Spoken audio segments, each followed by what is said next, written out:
Joined by Dan Weber, I'm Johnny Freatman, providing instant analysis for USCFootball.com. We're talking about spring practice day 2 today, and Dan, if practice number 1 was all about George Farmer, today was all about Marquise Lee. Well, I think I think Matt Barkley said it really well. He said, "Which catch was that?" And then we asked Lane Kiffin about it, and he said, "I can't even, I don't even know which catch you're talking about. He makes so many good catches. He makes so many good plays." We're saying, "Well, what about that one where he was like 11 feet in the air?" And I said, "Yeah, that was a good one."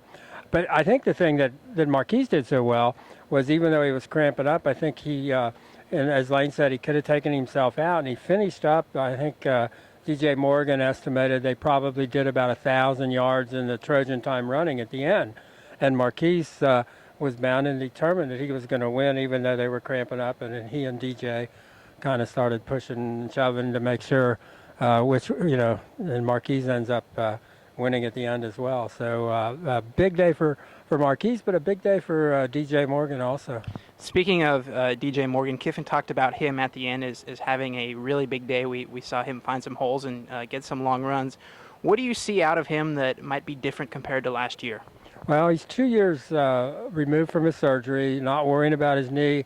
I think he feels that the sprinting and track has really helped him to take him back. He was a world-class, he's the best 17 and under hurdler in the world, won the world's, for that class, and now he's concentrating on sprinting, and I think it's really helped him just to get back to his running form, feel more confident out there, and he's not worrying about the knee at all now. So he's making cuts that we haven't ever seen him make, on this field. He looks like a different player.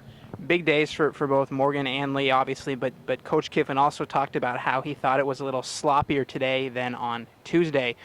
What were some of the areas that you saw that in, and do you think that it's any cause for concern, or is it just a one-day thing? No, this is day 2 of spring ball. It's like 6 months to the season. No, it's not. You can't put.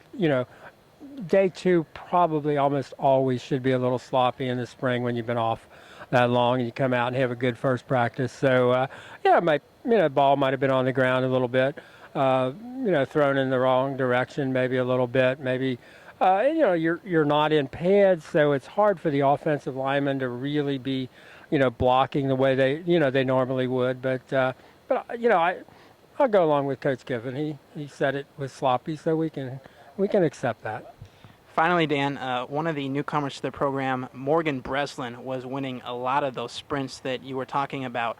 What have you seen from him early on, and do you think he can be an impact player on this team come fall? No, one of the early reactions before we'd really seen him was he really 6'3", and was how his video looked so good coming out of junior college, and he was so fast, and nobody ever touched him. So it was kind of interesting to see how's he going to be.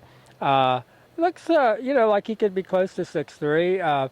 I think he's going to have to learn, how do I use my speed against other really fast athletes, guys that are way better than those guys in junior college. Because really, you could watch his highlight video from last year in junior college. Nobody ever touched him. I mean, he was just too quick for the kids he was playing against. So it'd be interesting to see how he incorporates that speed, because he's got a lot of speed.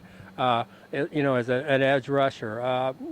And again, without them being in pads, we're not going to see that yet. But, he's got to, not engage with the offensive lineman. He's got to flat out figure out how to beat them.